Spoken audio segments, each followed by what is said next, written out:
Hello, this is Reverend Don Lewis coming to you from beautiful Salem. And tonight I thought I would talk about a very different subject from what we normally talk about, and that is my signature. Recently I've gotten comments from some people who had ordered signed books from me to the effect that they thought someone else had signed for me because the signature did not look like what they thought it should look like. And this caused me to think a little bit about my signature.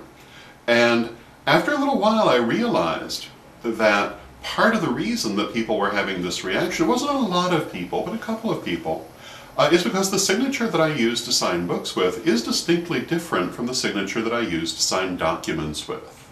And people who have, for example, a clergy certificate with my signature would see a much more business-like signature than I usually use to sign books. Because when I'm signing a book, I have a much larger space to work with. It's usually a page that is nearly blank. And I tend to write in a much larger, more expansive, more calligraphic style. As an artist, I like to express myself through styles of writing. And when I first started signing books for people, I often would include a little picture. Frequently an illustrated first letter of the signature. And I don't usually do that anymore. It proved to be too time-consuming. But I usually do tend to use a very calligraphic style that is different from what I would use to sign a document. And this in turn caused me to think about something that's been recommended to me, which is starting to authenticate pagan signatures, to start collecting examples of signatures of prominent pagans into a reference book, so that people could authenticate what they believe to be signed books and other items from these famous pagan people. Because if there are questions about my signature, there are undoubtedly questions about other people's signature, and to have examples of them available really could be a very, very good service for people.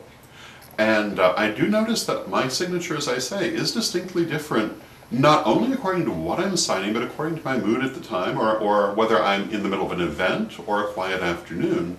And I'm sure that's true for everybody else.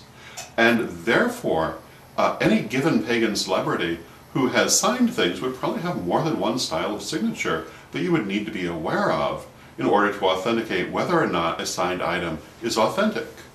So that's kind of one of the things percolating in my mind. It's been recommended to me for many months now, but I'm starting to really see the value of it.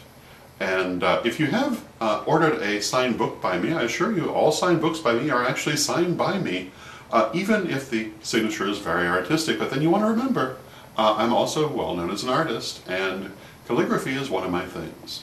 So anyway, those are some of my thoughts for today. I hope you're having a lovely, lovely evening, and until next time, may your blessed be. But wait, don't forget our books, Witch School 1st, 2nd, and 3rd Degree, and also Living the Wiccan Life, and Ritual in Theory and Practice, available at a bookstore near you, or get them direct from us at www.witchschoolstore.com.